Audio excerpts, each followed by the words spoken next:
사도신경으로 우리의 신앙을 고백하며 나아가시겠습니다. 나는 전능하신 아버지 하나님 천지의 창조주를 믿습니다. 나는 그의 유일하신 아들 우리 주 예수 그리스도를 믿습니다. 그는 성령으로 잉태되어 동정녀 마리아에게서 나시고 본디오 빌라도에게 고난을 받아 십자가에 못 박혀 죽으시고 장사된 지 사흘 만에 죽은 자 가운데서 다시 살아나셨으며 하늘에 오르시어 전능하신 아버지 하나님 우편에 앉아 계시다가 거기로부터 살아있는 자와 죽은 자를 심판하러 오십니다. 나는 성령을 믿으며 거룩한 공교회와 성도의 교제와 죄를 용서받는 것과 몸의 부활과 영생을 믿습니다. 아멘. 이 시간 찬송가 1장으로 하나님께 영광 돌리며 나아가시겠습니다.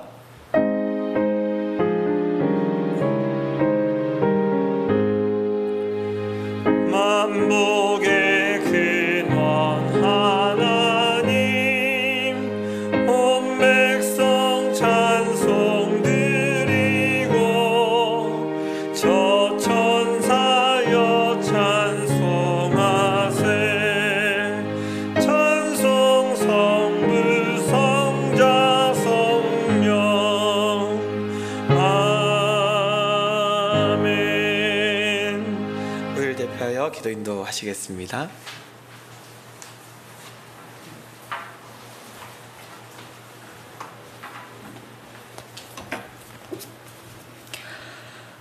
평범한 일상의 소중함을 깨닫게 하신 하나님의 은혜에 감사합니다.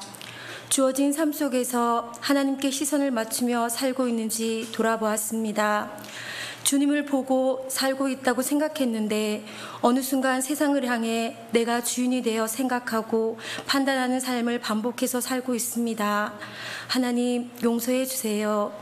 이 부족한 인생을 오늘도 사랑하셔서 예배의 자리로 불러주시니 감사합니다. 오늘의 말씀을 통해 우리의 시선을 하나님께 맞추며 살아갈 수 있도록 은혜를 베풀어 주십시오. 또한 말씀에 비추인 삶을 살 때에 다른 사람을 보는 여유가 생긴다고 하셨사오니 우리 각자의 삶에 허락된 고통의 은혜를 잘 견뎌낼 수 있도록 중보하는 시내가 교우님들 되게 하여 주시옵소서. 말씀을 증거하시는 목사님의 삶 가운데 함께 하셔서 하나님의 뜻을 성도들에게 잘 전달하게 주시옵소서. 예수님의 이름으로 기도드립니다. 아멘.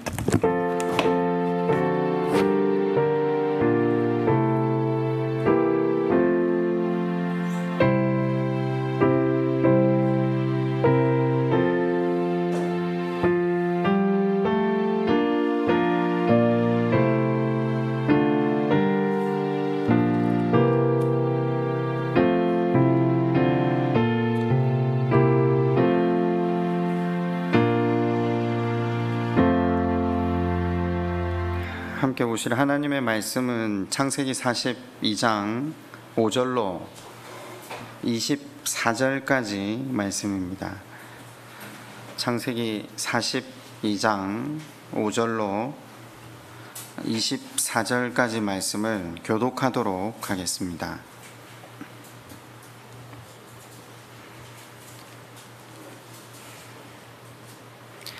이스라엘의 아들들이 양식 사러 간 자 중에 있으니 가나안 땅에 기근이 있음이라. 그 땅 모든 백성에게 곡식을 팔더니 요셉의 형들이 와서 그 앞에서 요셉이 보고 형들인 줄을 아나 모르는 체하고 엄한 소리로 그들에게 말하여 이르되 너희가 어디서 왔느냐. 그들이 이르되 곡물을 사려고 가나안에서 왔나이다.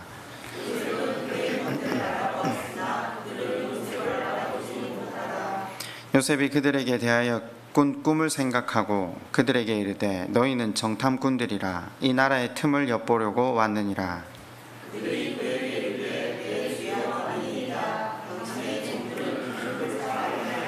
우리는 다 한 사람의 아들들로서 확실한 자들이니 당신의 종들은 정탐꾼이 아니니이다.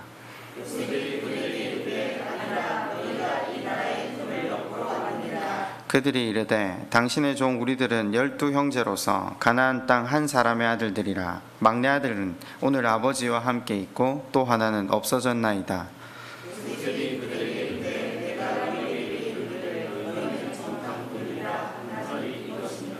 너희는 이같이 하여 너희 진실함을 증명할 것이라. 바로의 생명으로 맹세하노니 너희 막내 아우가 여기 오지 아니하면 너희가 여기서 나가지 못하리라. 너희 아우를 데려오게 하고 너희는 같이 있으라. 내가 너희의 말을 시험하여 너희 중에 진실이 바로의 생명으로 맹세하노니 그리하지 아니하면 너희는 과연 정탐꾼이라. 그들을 다 함께 3일을 가두었더라.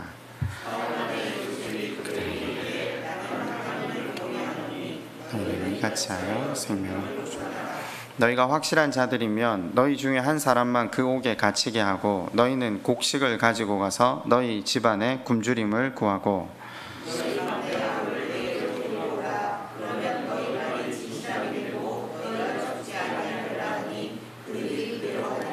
그들이 서로 말하되 우리가 아우의 일로 말미암아 범죄하였도다. 그가 우리에게 애걸할 때에 그 마음의 괴로움을 보고도 듣지 아니하였으므로 이 괴로움이 우리에게 임하도다.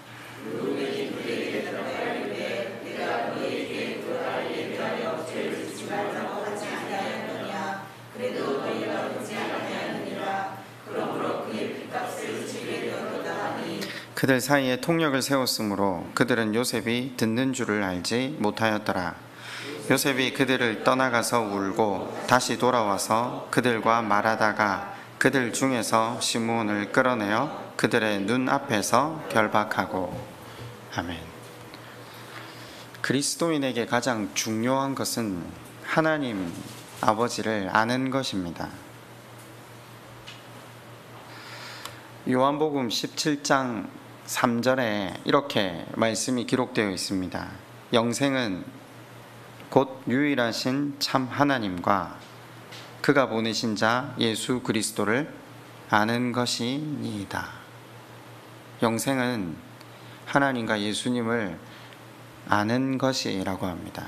그러니까 그리스도인에게 있어서 하나님 아버지를 아는 것은 가장 중요한 일입니다.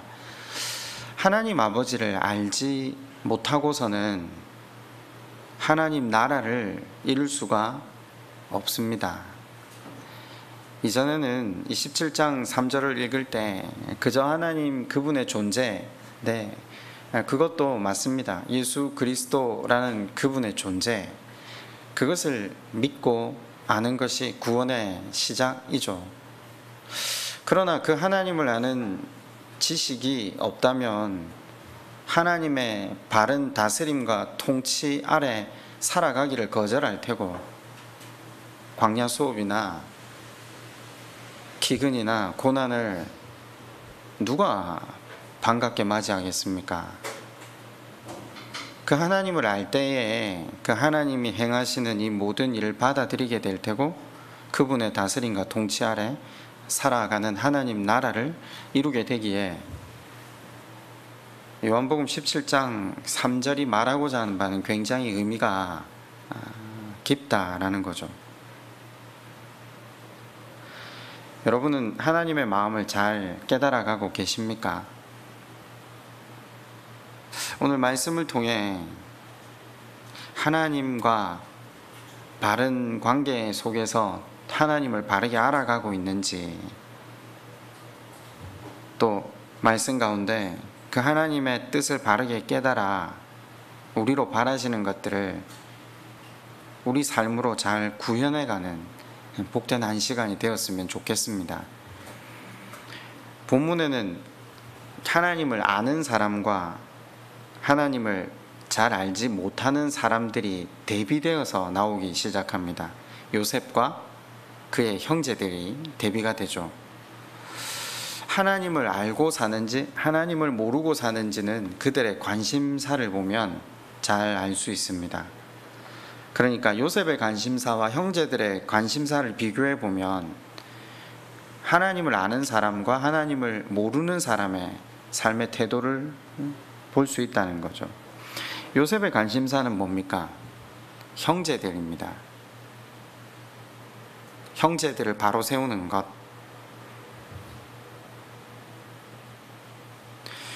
하나님이 세우시고자 하는 제사장 나라의 백성이 이스라엘이잖아요. 그 아브라함에게 약속하신 그 약속이 이루어지게 하는 것, 조금 이따 다시 설명을 드리겠지만 그것이 요셉이 깨달은 하나님의 뜻이었습니다. 그러면 하나님께서 약속하신 그 이스라엘로 자기 형제들이 시조로서 서가야 할진데 먼저 하나님과 바른 관계를 맺어야 하나님을 바르게 알지 않겠습니까? 하나님과 바른 관계를 맺기 위해서 자신이 그러했듯 제일 먼저 인생에게 필요한 것이 무엇입니까? 회개입니다. 그래서 형제들이 회개할 수 있도록 먼저 훈련을 가하고 있는 거죠. 요셉은 관계에 관심이 있는 거죠. 하나님과 형제들과의 관계, 형들의 영적 성숙에, 형들의 구원에 관심이 있는 거죠. 요셉의 관심과 목적이 그곳에 머물고 있는 반면에 야곱과 그 아들들의 관심은 어디에 있습니까? 생존입니다. 오로지 생존입니다. 돈과 양식에 있습니다. 실은 야곱은 돈을 좀 모은 사람 아닙니까? 그런데 돈 가지고 해결할 수 없는 기근의 문제를 직면합니다. 실은 문제를 바라보고 있어야 될 것이 아니라 문제 너머에 계신 하나님께로 시선이 향해야 하는데 그들은 기도 한 번 없이 돈과 양식에만 그 시선이 함몰되어 있죠. 그런 생각 안 해보세요? 요셉은 하나님을 잘 알았다라고 했는데 아브라함의 손자고 이삭의 아들인 야곱은 누구보다 긴 세월 무려 130년간 하나님 그분의 손에 의해 훈련받았지 않습니까? 야곱이 하나님을 몰랐겠습니까? 그런데 지난 시간 우리가 배웠잖아요. 마치 신앙이 스위치가 꺼지듯이 신앙은 쌓여 있는 것이 아니라 하나님께로 그 시선을 한번 잃기만 하면 실은 하나님과 모르는 사람과 같은 삶을 방불케 한다는 것을 다윗이 나발을 죽이러 가려 했던, 또 남의 아내를 빼앗았던, 그 아내의 남편을 죽였던 모습을 보면서 고민을 해봤죠. 야곱은 이미 하나님께로 시선을 잃었을 때 하나님을 아는 지식 전체가 사라진 것입니다. 오늘 말씀을 통해서 하나님을 안다는 것이 무엇이고 하나님을 알게 된 사람이 걸어가는 삶의 방향과 목적이 어떠한지를 잘 깨닫기를 원합니다. 5절이 이렇게 시작하죠. 이스라엘의 아들들이 양식 사러 간 중에 있으니 가나안 땅에 기근이 있음이라. 양식 사러 간 형제들이 총리를 만나려고 길을 길게 줄을 서 있다 지금 표현을 하고 있는 거죠. 아마 얼마나 많은 사람들이 이 대열 가운데 서 있었겠습니까? 그런데 아시다시피 요셉은 자기 동생이잖아요. 그들은 이 줄 속에 서 있어야 할 필요가 없는 사람들인데 그들이 알아야 할 것을 몰랐기 때문에 그 자리에 서 있다는 거죠. 6절이 때에 요셉이 나라의 총리로서 그 땅 모든 백성에게 곡식을 팔더니 요셉의 형들이 와서 그 앞에서 땅에 엎드려 절하매. 자, 이제 형들은 줄을 섰다가 요셉 앞에 순서가 이르러 그 앞에 절을 합니다. 애굽의 총리가 자기 동생일 거라고 꿈에도 생각을 못했겠죠. 만약에 알았다면 엎드려서 절을 했겠습니까? 여러분, 상대가 누군지 알았다면 줄을 설 필요도 없었고 무릎을 꿇어 절을 할 필요도 없었을 겁니다. 제가 이 구절을 보면서 그런 생각이 잠시 들더라고요. 상대가 누구인지 모르고 상대 앞에 엎드린 형들의 모습, 절박하고 또 절박하니까 도움을 청해야 하기에 하나님 앞에 엎드려 있는 우리의 모습, 하나님의 도우심이 아니고는 살아갈 수 없기 때문에 얼마나 긴 세월로 반복적으로 하나님 앞에 찾아가 엎드렸습니까? 그런데 형들의 모습과 우리의 모습이 비슷하지 않습니까? 그럼에도 불구하고 하나님을 잘 모릅니다. 하나님을 모르기 때문에 엎드려 있긴 한데 긴 시간 그분을 만나긴 하는데 그분과 바른 관계가 형성되지 않는 거죠. 하나님을 안다는 것이 얼마나 중요한가. 7절로 계속 말씀을 살피겠습니다. 요셉이 보고 형들인 줄을 아나 모르는 체하고 엄한 소리로 그들에게 말하여 이르되 너희가 어디서 왔느냐? 그들이 이르되 곡물을 사려고 가나안에서 왔나이다.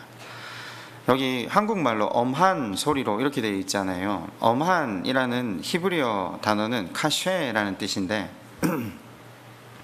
이 카쉐라는 말의 뜻은 혹독하게 거칠게 다루었다라는 말입니다.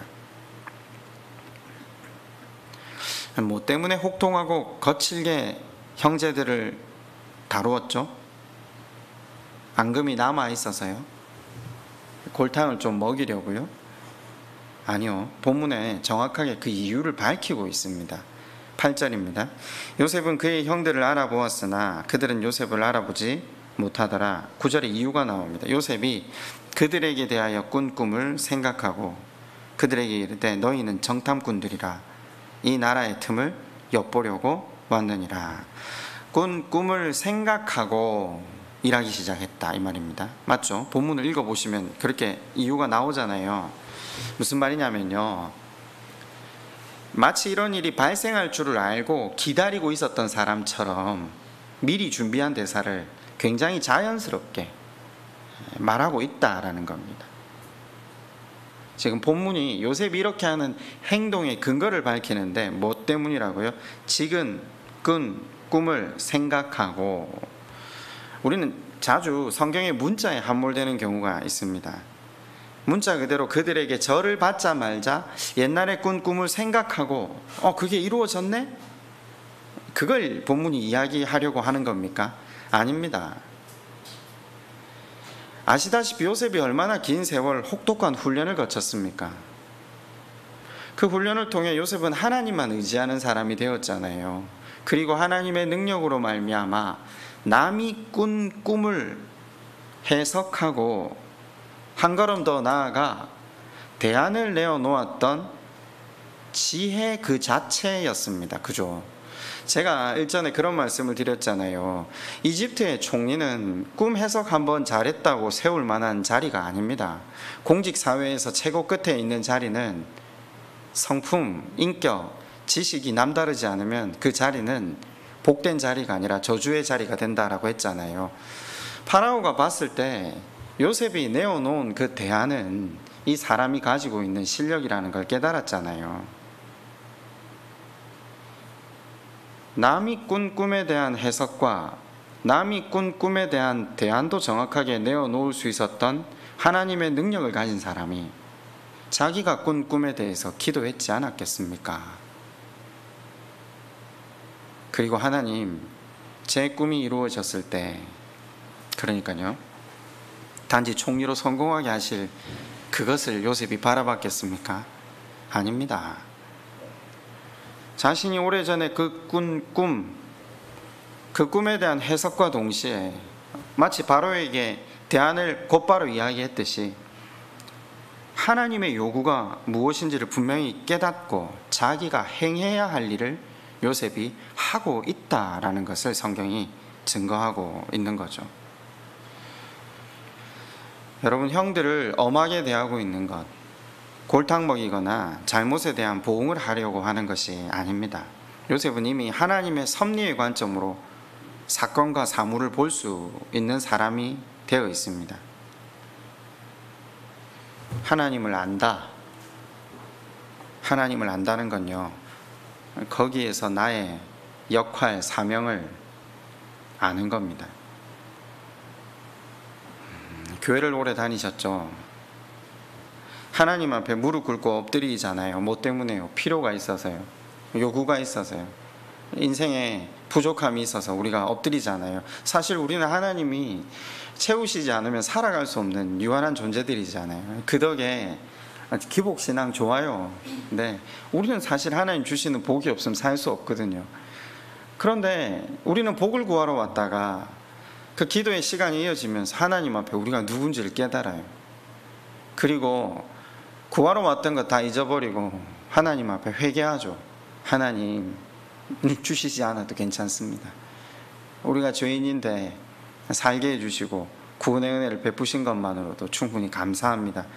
여러분, 그 회개를 통해서 인생은 드디어 하나님과 교제의 장이 열리고, 그 교제를 통해 하나님과 그 하나님의 마음을 깊이 누리기 시작하는 거죠. 그리고 하나님의 섭리로 사람과 사건을 볼 수 있기 시작합니다. 이게 하나님의 통치와 다스림을 받는 삶의 시작이죠. 그러면 하나님의 통치와 다스림을 잘 받은 사람만이 하나님의 통치와 다스림을 확장시켜 나아간다라고 말씀을 드렸잖아요. 제가 이렇게 표현하니까 좀 추상적인데, 제가 이렇게 한번 말씀을 드려볼까요? 흔히 성도들이, 또 제가 그런 표현을 썼는데, 말씀이 들린다, 예, 그런 표현 쓰시잖아요. 한 번씩.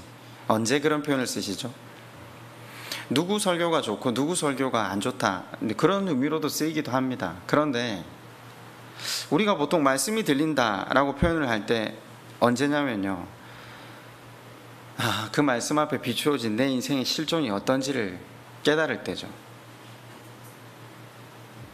그럼에도 불구하고 하나님께서 내게 베푸신 은혜가 얼마나 큰가.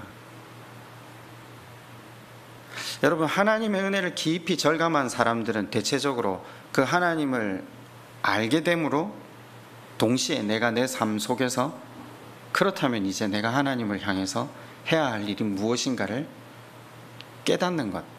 그러니까 말씀이 들린다라는 건 단지 귀에 들리는 걸 의미하지 않고, 하나님의 뜻을 깨달음과 동시에 내가 내 삶 가운데 행해야 할 것이 무엇인지를 아는 것이 포함됩니다. 말씀이 들리시는 은혜가 있었으면 좋겠습니다. 요셉이 그걸 깨달았다라는 걸 지금 본문이 표현하고 있는 겁니다. 깨달음 뒤에 나중에, 그러니까 형제들에 대한 이 훈련과 아버지에 대한 훈련을 다 마친 이후에 요셉이 한 말이 45장 7절과 8절입니다. 한번 보시겠습니까? 창세기 45장 7절과 8절이 그 요셉이 하나님으로부터 받은 깨달음을 말하고 있는 부분이죠. 하나님이 큰 구원으로 당신들의 생명을 보존하고 당신들의 후손을 세상에 두시려고 나를 당신들보다 먼저 보내셨나니, 그런즉 나를 이리로 보낸 이는 당신들이 아니요 하나님이시라. 하나님이 나를 바로에게 아버지로 삼으시고 그 온 집의 주로 삼으시며 애굽 온 땅의 통치자로 삼으셨나이다. 자신의 사명이 뭐라고 이야기하죠? 생명을 보존하고 후손을 세상에 두려고. 제가 지난 시간 잠시 말씀을 드렸지만, 단지 기근으로 말미암아 굶어 죽게 된 그들을 굶어 죽지 않고 자식 잘 낳고 사는 수준, 그게 아니라고 했잖아요. 요셉이 하나님의 계획을 깨달았다라는 겁니다. 기도함을 통해. 뭡니까? 할아버지 이삭, 아버지 야곱을 통해서 이전부터 하나님께서 그 증조 할아버지 아브라함을 통해 약속하셨던 그 말씀, 내가 내 백성을 제사장 나라로 세우겠다. 그러기 위해서 먼저 애굽 땅으로 가서 400년 동안 훈련시키겠다. 그리고 그 자손들이 모래알처럼 많아지게 하겠다. 결국 창세기 1장에서 하나님 그분께서 뜻하신 것처럼 온 열방의 통치와 다스림의 본을 보이는 제사장 나라로 이스라엘을 삼겠다. 요셉이 그걸 깨닫고, 그렇다면 자기 형제들이 그 이스라엘의 시조가 되어야 되잖아요.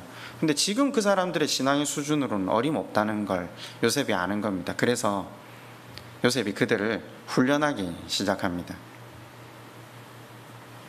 단순히 먹고 살아서 아이들 낳고 사는 게 아니라 이스라엘이 제사장 나라로 서서 하나님 통치와 다스림에 순종하는 삶이 어떤 것인가를 보여주는 사람들로 세우려고 하는 것이 요셉의 목표가 되어 있는 거죠. 제가 지난번에는 참된 비전이라는 제목으로 이 부분을 설교할 때 이것이 사람을 진정으로 사랑하는 방법이라고 말씀을 드린 바가 있습니다. 우리는 사람을 사랑한다는 것이 그가 원하는 것, 그가 바라는 것을 채우는 것으로 사람을 사랑한다라고 착각할지 모르는데, 성경은 사람을 사랑한다는 것을 사람을 바로 세우는 것, 하나님 나라를 이룰 수 있도록 돕는 것, 울더라도 아프더라도 그 인생이 참된 인생이 되게 하는 것,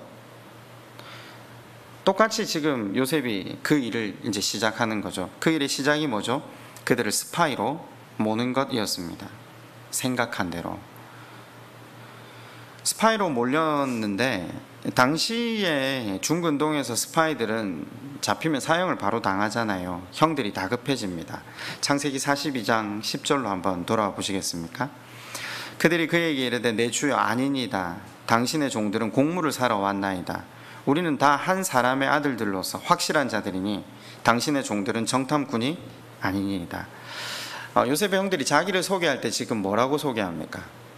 확실한 자. 히브리 말로 이 확실한 자라는 어원이 케님이라는 단어인데, 정확하게 말하면 나는 정직한 자입니다, 이렇게 되어 있습니다.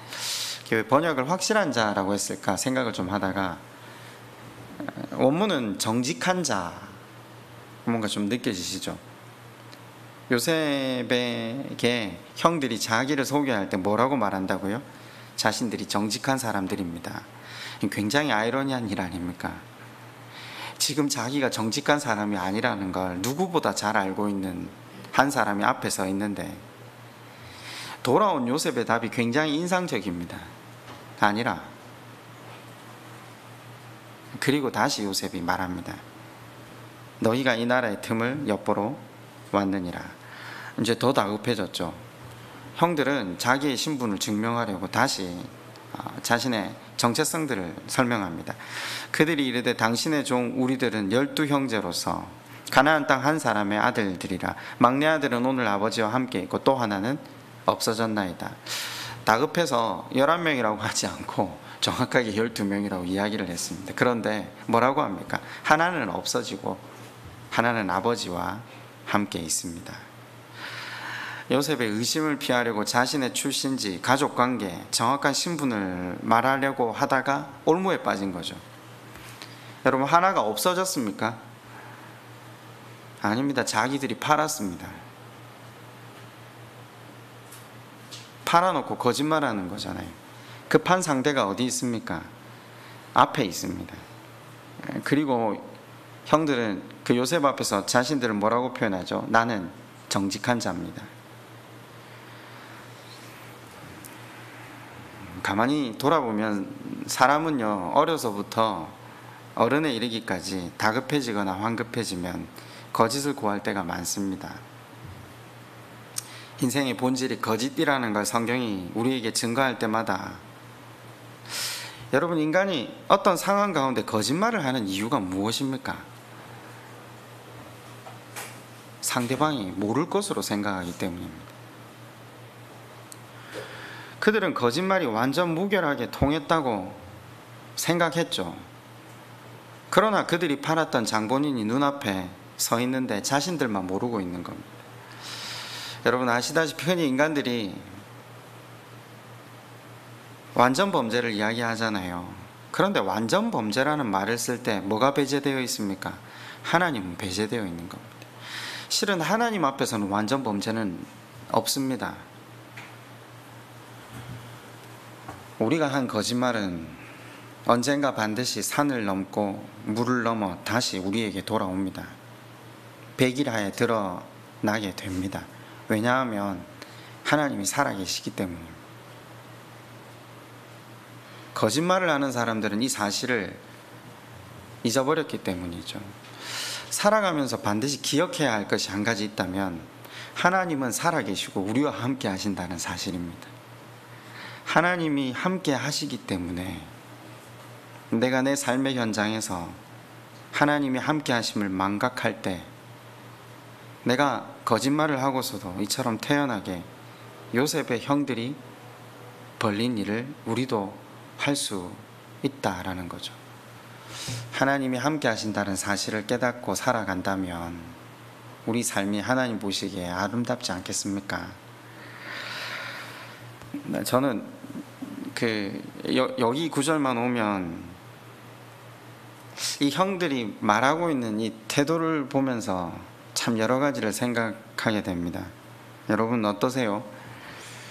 이 사람들이 지금 거짓말을 하잖아요. 자신은 정직한 자다. 요셉을 팔고 옷에 피를 묻혀서 아버지에게 죽었다고 거짓을 고하고 이 사람들이 몇 년 동안 입을 다물었습니까? 13년입니다. 자식이 죽으면 부모는 가슴에 묻고 산다는 표현을 하는데 그들의 눈앞에서 야곱이 스올로 내려가는 광경을 목격했습니다. 아버지 야곱이 일평생을 지옥 같은 나날을 보내고 있는데 이 10명의 형제들이 무려 13년간이나 입을 함구하고 있는 거죠. 그런데 이 사람들이 다 결혼하고 아이를 낳아 기르는 부모들이잖아요. 그 자기 아이들을 바라보면서 어떻게 그 긴 세월 입을 다물고 살 수 있었을까? 인간의 악의 끝을 이 형제들의 행동과 말에서 보게 됩니다. 여러분 그런 생각 안 드세요? 다시는 상종 못할 인간들 아닙니까? 그런데 이 사람들이 이스라엘이 됩니다. 이 사람들이 이스라엘의 시조가 되고 제사장 나라가 되고 왕의 나라가 됩니다. 일전에 한번 말씀을 증거하면서 마태복음 1장 족보에 나오는 그 모든 사람들은 자랑스럽거나 영광스러운 사람들이 아니라 한 사람 한 사람이 추악하기 그지없는 죄로 일그러진 죽을 짓만 골라 싸우고 소망이 없는 존재들. 그러나 일방적으로 하나님께서 은혜 베푸셔서 그리스도로 말미암아 구원의 자리에 이르는 참 복음이 무엇인가를 다시 한번 우리에게 보여준다고 말씀드린 적이 있는데 13년간이나 입을 다물었던 이 상종 못할 인간들, 그런데 한 가지 우리에게 소망이 있다면 하나님이 포기가 없으신 분이시라는 거죠.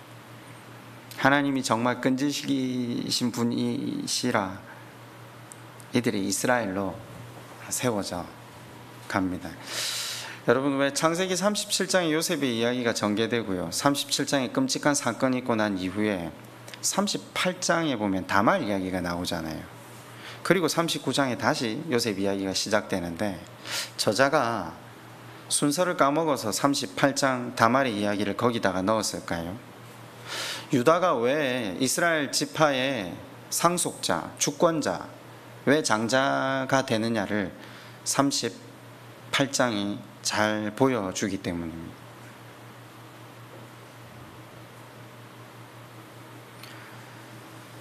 아이를 낳아 기르면서 아마 야곱을 바라보면서 유다가 얼마나 고통스러웠겠습니까? 38장 서두를 보면 유다가 집을 나갔다라고 합니다. 아마 자녀들을 데리고 나간 이유는 고통하는 아버지를 옆에서 보고 거짓을 함구하는 것이 얼마나 어려웠던가.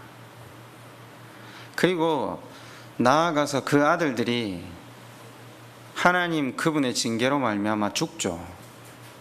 자식들의 죽음을 맞이했을 때 유다가 겪었을 그 고통, 그리고 자신의 삶의 대가로 말미암아 며느리와 통간하는 일을 저질렀을 때 그 삶의 끝자락에서 다시 하나님 앞 회개함으로 요셉하고 똑같은 거죠. 이기적이고 자기중심적으로 살아온 자신의 삶에 하나님께서 베푸신 은혜를 절감하며 그 하나님을 바르게 알게 된 유다가 이제 섬김의 자리로 나아가는, 삶으로 나아가는 이유를 38장이 그리고 있습니다. 그래서 하나님께서 우리가 아시다시피 르우벤이 장자인데도 불구하고 유다를 이스라엘 지파의 장자로 세우시는 이유가 이제 우리가 쭉 보시면 성경 속에서 또 발견하게 되는 거죠. 자, 요셉이 14절부터 17절에 이렇게 말을 합니다. 뭐라고 하느냐면요, 너희 중 하나를 보내어서 막내를 데려오고 나머지는 감옥에 남아 있어라 라고 이야기를 합니다. 그리고 17절에 그들을 다 함께 3일을 가두었더라. 뭐라고요? 처음에 어떻게 말했다고요? 하나가 막내를 데려오기 위해서 가고 나머지는 감옥에 남아 있어야 된다. 자, 그랬다가 3일이 지나면서 말을 바꿉니다. 19절입니다. 너희가 확실한 자들이면 너희 중에 한 사람만 그 옥에 갇히게 하고 너희는 곡식을 가지고 가서 너희 집안에 굶주림을 구하고 너희 막내 아우를 내게로 데려오라.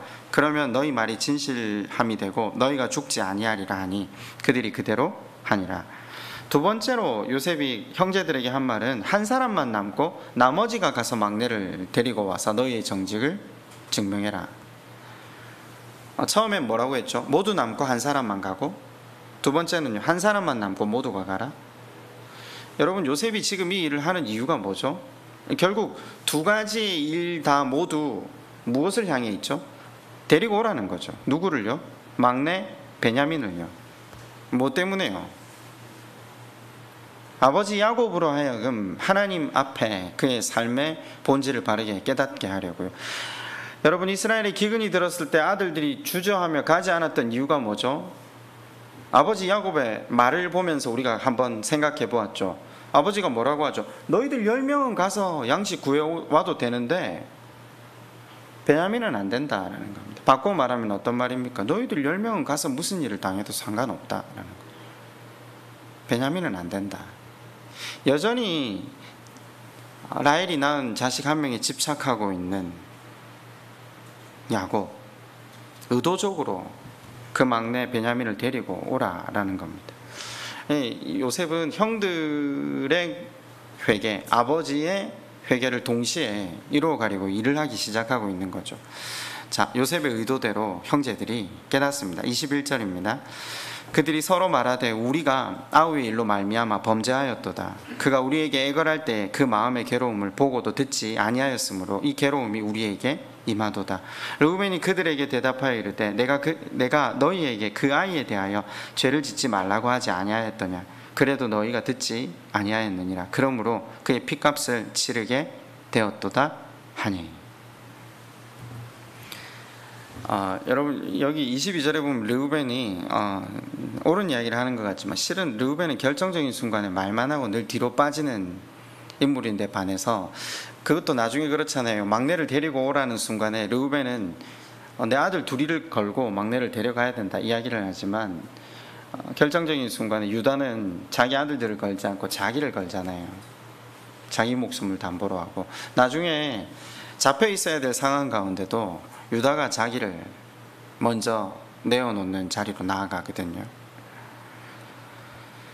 형제들은 드디어 자신들이 죽이려 했던 요셉을 생각하게 됩니다. 그러니까 현재 받고 있는 이 괴로움의 원인이 우리가 요셉에게 가한 그 죄악의 원인이다. 나중에 결국 시므온이 결박당했다. 24절에 읽으면 나오잖아요. 그 시므온을 결박시키는 이유가 그들의 눈앞에서 결박시키죠. 요셉의 쇼잖아요. 퍼포먼스잖아요. 이유가 있다는 거죠. 눈앞에서 의도적으로 뭘 보라고 하는 거죠. 뭘 깨달으라고 하는 거죠. 시므온이 결박당하는 모습을 보면서 이전에 살려달라고 울부짖었던 요셉을 떠올리라는 겁니다.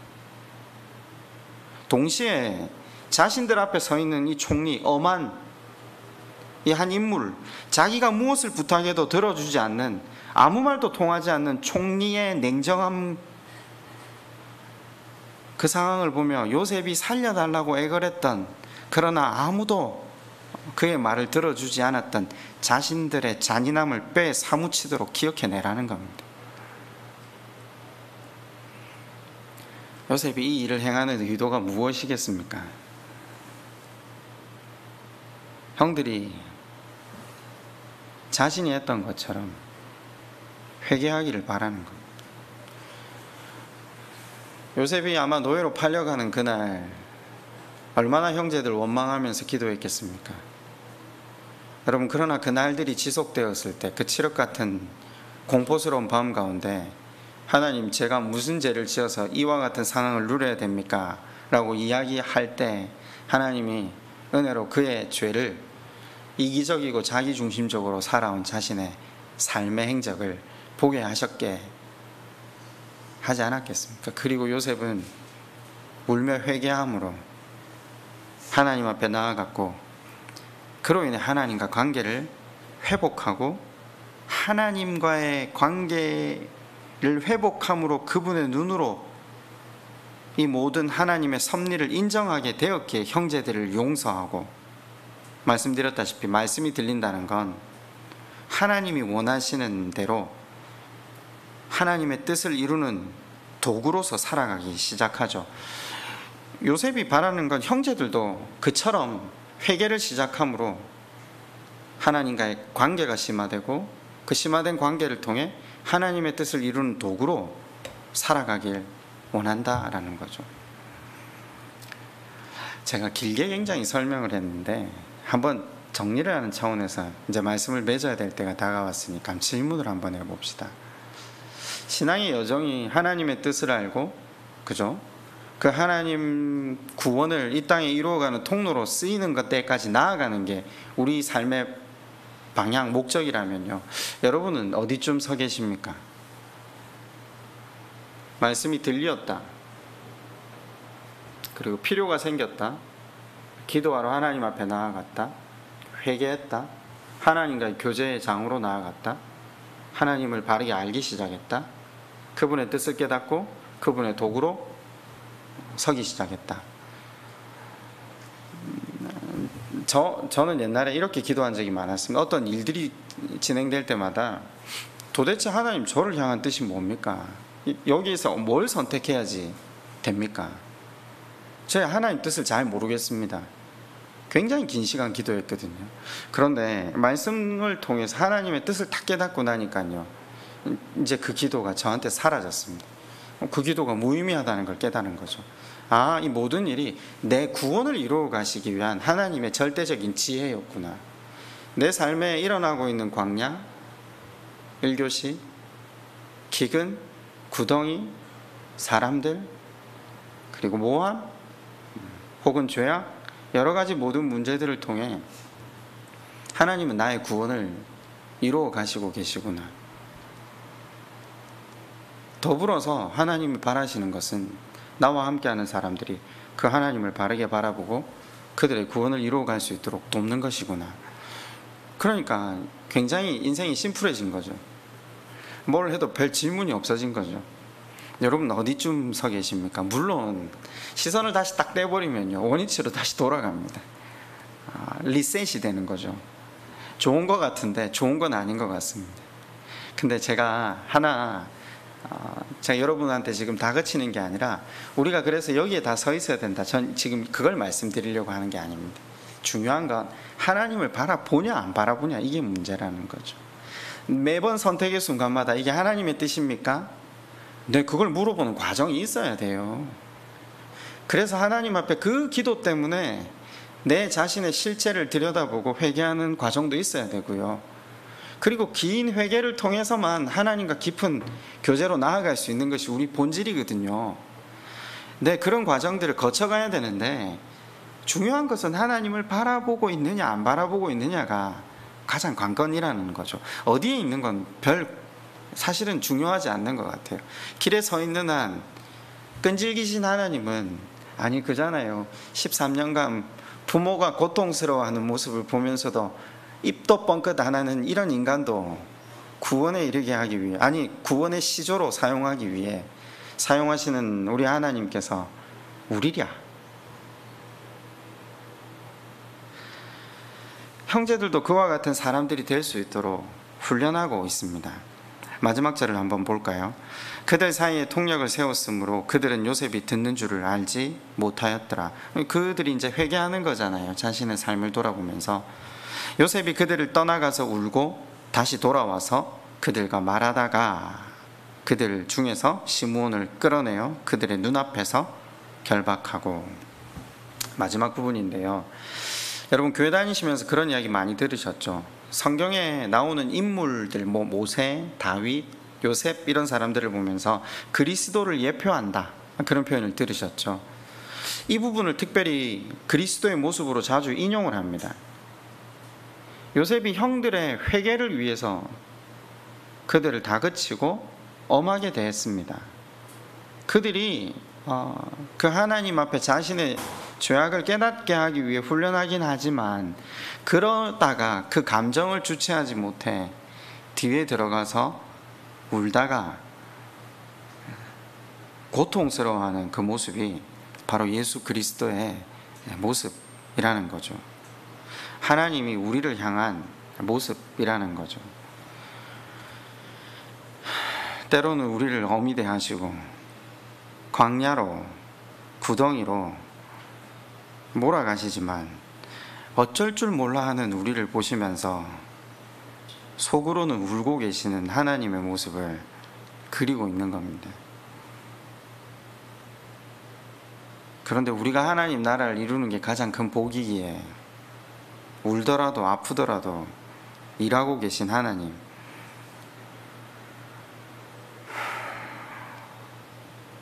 우리가 때론 너무 힘들어서 하나님이 없는 것 같은 상황을 맞이할 때도 우리 마음에 절망과 원망과 분노가 솟구쳐 올라 대적하는 기도가 올라올 때 여러분 이 구절을 떠올려야 됩니다. 우리를 향한 하나님의 마음, 그분의 간절한 마음이 어떠신지를 알고 그 하나님의 지혜를 믿고 우리에게 허락하신 상황, 사람들 가운데 걸어가는 것이 믿음입니다. 광야를 주시는 하나님은 우리가 하나님 나라를 이루게 하기 위해 일하시지만 우리가 아파서 울 때는 함께 우시는 하나님. 여러분 삶의 광야와 기근이 계속 반복되십니까? 그러면 고민해 보셔야 됩니다. 우리는 그저 이 땅에 와서 행복하게 편안하게 살다가 가게 만들어진 존재가 아닙니다. 나하고 내 가족들 잘 먹고 잘 살면 아무 문제 없으면 되는 그런 수준에 살다가 가야 하는 존재가 아니라 하나님 나라를 이루게 하는 것이 우리 인생에 지어진 목적이라는 거죠. 이 땅에서 하나님 나라의 제사장이요 왕으로 살아가길 원하시는 그 하나님의 마음을 읽으셔야 합니다. 어려움과 안타까운 상황들이 지속되고 계십니까? 가난에 들어왔는데도 기근이 계속되고 계십니까? 이 관점으로 하나님을 보셔야 합니다. 이 관점으로 하나님의 일하심의 뜻하심, 그리고 우리 아버지의 마음을 잘 깨달아서 내게 원하시는 사명까지 잘 발견하고 그 하나님의 쓰시기 편한 통로로 사용되시는 저와 여러분 되시기를 주님의 이름으로 축원드립니다. 우리 시간 한번 피아노 반주에 맞추어서 기도했으면 좋겠습니다.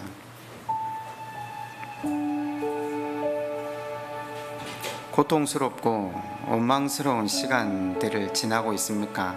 우리에게 하나님 나라가 이루어져야 한다는 하나님의 지혜입니다. 여러분, 욥의 먼저 살았던 복된 삶은 그것으로 그 인생의 목적이 이루어진 게 아니라 어쩌면 그 하나님의 시험이 임한 다음 그 시험 가운데, 그 광야와 고통 가운데 하나님을 믿는 사람으로, 하나님 앞에 항복한 사람으로 다시 서야 그것이 하나님 나라를 이룬다는 것을 그에게 알려주려고 하신 하나님의 뜻, 그 마음, 우리도 그 하나님의 마음을 좀 잘 깨달아서 그것만 깨닫고 나만 구원받는 사람이 아니라 나와 함께하는 사람들의 구원을 이루어가는 도구로 사용되게 해달라. 우리 시간 그렇게 한번 하나님 앞에 함께 기도드리겠습니다. 아버지 하나님, 우리는 우리에게 펼쳐져 있는 여러 가지 문제들을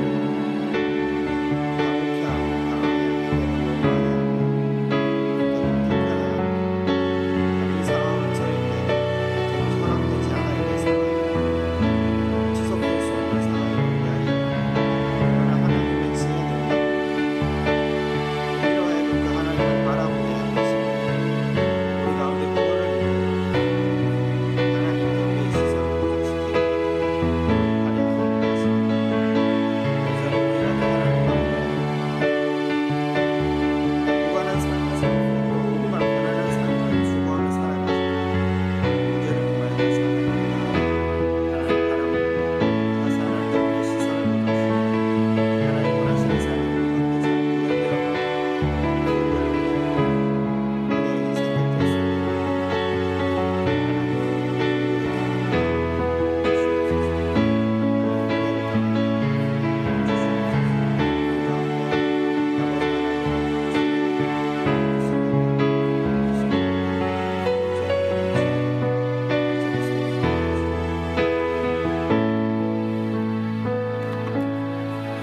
한번 찬양을 좀 바꿔 부를까요?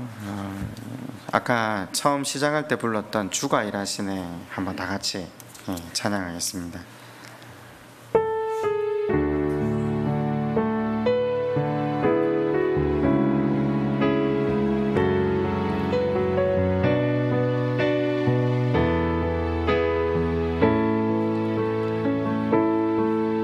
날이 저물어 갈 때 빈들에서 걸을 때 그때가 하나님의 때 내 힘으로 안 될 때 빈손으로 걸을 때 내가 고백해 여호와 주가 일하시네 주가 일하시네 주께 아끼지 않는 자에게 주가 일하시네 주가 일하시네 신뢰하며 걷는 자에게